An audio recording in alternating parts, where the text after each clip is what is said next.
Hi everybody, I'm Father Mark Innocenti. I'm from St.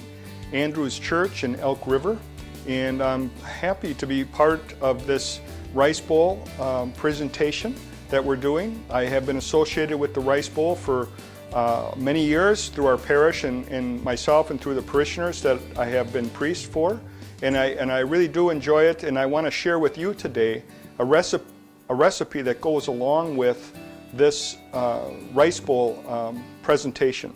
And so today I'm going to make for you something that my mom used to make when I was a young boy and for our family. And it really is just basically spaghetti sauce and rice. Very economical, but also similar to what you would find. Rice is a staple for basically all third world countries, especially Latin America. This is an Italian flavored dish. All four of my grandparents came from Italy. Pomodori con riso. Tomato with rice, but really tomato sauce with rice. And I'm going to make a simple sauce for you now. So I'm going to start with a little bit of olive oil. And I'm just going to coat the pan with this at the bottom. So about maybe 1/8 of an inch around the bottom of the pan.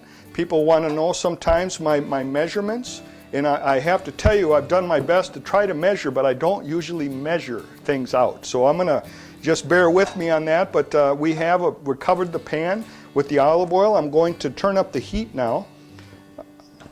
Find the right one. I'm going to turn that up to a medium-high heat and get that going. What I'm going to be doing now is mixing in carrots, celery, and onions along with garlic. And that'll be the basis of the sauce. Like I said, this is a simple sauce, and these are the ingredients that make up the foundation. And very important because it adds so much flavor. So I'm just gonna pour in this. This is about a 1/2 cup of carrots that have been diced up fine. So I'm gonna throw those in. 1/2 cup of celery, 1/2 cup of onions. I'm gonna stir that around and let that marry together in the sauce. I'm also going to put in about 3 cloves of garlic that have been chopped up. At this point I have put in the foundation of ingredients, the carrots, the celery, the onions, and the garlic. I want to put in some seasonings also, salt, and I'm just shaking this in. Again, I don't measure very many things, but I suppose if over the course of the dish I'm going to have between a 1/4 tablespoon, maybe somewhere in there, maybe up to a 1/2 of some of these. I'm putting in some basil, and you notice I'm just covering it with a light sprinkle, some oregano. I like rosemary, so I'm throwing in a little bit of rosemary. I got to be careful with this because there's no top. You ever dump that all in there? Sometimes it doesn't turn out well when you do that. I like a little crushed pepper, which makes it spicy, so I'm not sure if you like spicy, you know. A little bit adds some flavor. You'd be surprised, and you won't detect the spice. But I just put in a light sprinkling around. And then, of course, pepper. We have to have pepper in there. And then a little bit of, I use garlic powder. Garlic powder. Little by little, you want to stir it. Don't want it to burn, but on the other hand, it's okay to bring it close to that point and then back it off. As I think about the Rice Bowl project and its outreach, I really do want to touch on one element that I think is important. During Lent, you and I spend a lot of time finding some of the best all-you-can-eat fish fries on Fridays. Of course, we want to abstain from meat on Friday, and so typically we will seek out one of those. And those are a lot of fun. They're a lot of fun with families and getting together with community. But I would suggest that one time, consider not going to a fish fry all-you-can-eat. And think about it, if you're a family of 4, it's just say $8 a person, that's $32. I can make this dinner for 4 people for about $5 or $6 and feed all 4 people. And so you can take that savings and you can put it towards the Rice Bowl. And that would be a nice Lenten sacrifice and gift. And you could do it as a family. So as you're sitting around the family and you could be eating a dish like this, you can think about and talk about the third world countries that really live on this kind of meal of rice or rice and beans almost every day. We just do it as a something different. As my family did, instead of pasta, we would do this. But it is inexpensive. But that's something you can do as a family and be reminded of and have a kind of solidarity with our brothers and sisters in third world countries today. But the next step is, and I'm going to take this cover off, set it out of the way. I'm going to take my tomato sauce, just tomato sauce out of the can. I'm going to pour it in with this, the foundation of the vegetables. It's about 3 cups of sauce this comes out to be. The next I'm going to do is tomato puree. It's a little thicker. And I'm going to pour that in now, about 1.5 cups of that. And this adds another layer and consistency to this sauce. And the complexities of just the sauce and then the puree work together. And then lastly, a little bit of tomato paste, which is the thickest of the tomato paste.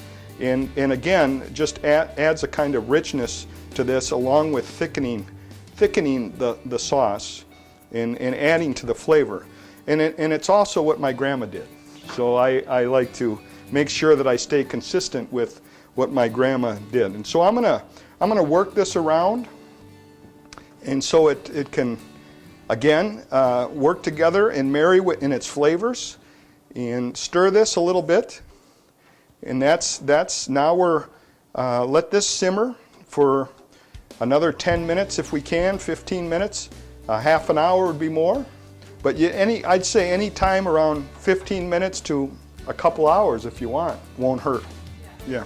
And every time I add something else, like we added the tomatoes and the puree and the paste, I like to add also another layer of seasoning. And so I'm going to do that now. Again, just with each of the items, just a little sprinkle on top. And the basil, the salt, oregano, just a little sprinkle, rosemary, yep, even a little more red pepper flakes, just a little. Got to be careful there at this stage because it won't cook out as much. Pepper, and then a little bit of garlic. And now I'm going to stir that back in. And now I've taken off the cover because I want the flavors to concentrate as they boil, and that'll burn off some of the liquid, and that will concentrate those flavors and thicken the sauce. I'm leaving the sauce a little, not too thick though, because I'm going to, when I pour in the rice, I want the rice to be able to absorb that liquid as it continues to cook its final few minutes in this sauce. And that's how we're going to set it up for the final conclusion of this dish.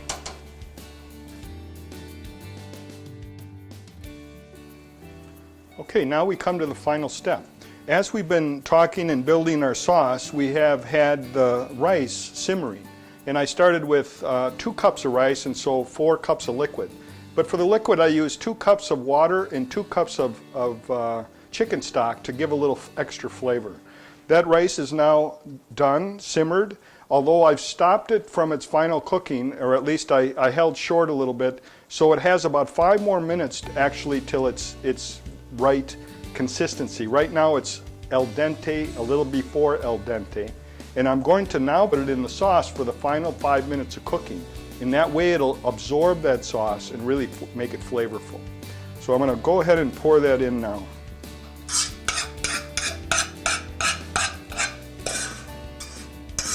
So I'm just working this around now and working that in through the sauce, and so it's has a good consistency throughout the whole dish. Just take a couple moments to do that. And then this is going to sit and simmer another 5 minutes and soak up that flavor.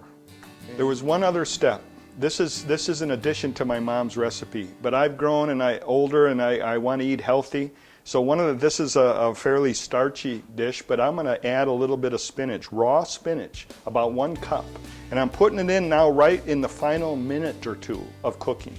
And in that, it's going to work its way in. It's not going to cook completely, but it's going to wilt and it's going to become part of the dish. And it's will add a nice color to the dish along with some really nice nutrients. So really, I'm just going to fold that in. And then just a slight bit, but still it'll be pretty. So now it's time to plate, and then the best part, to try it. So I'm just going to take out one little bit for me.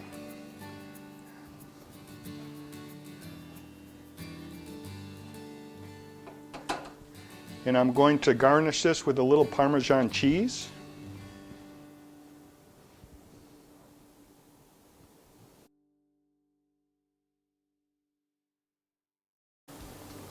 Oh, that's good. Just like Mom's.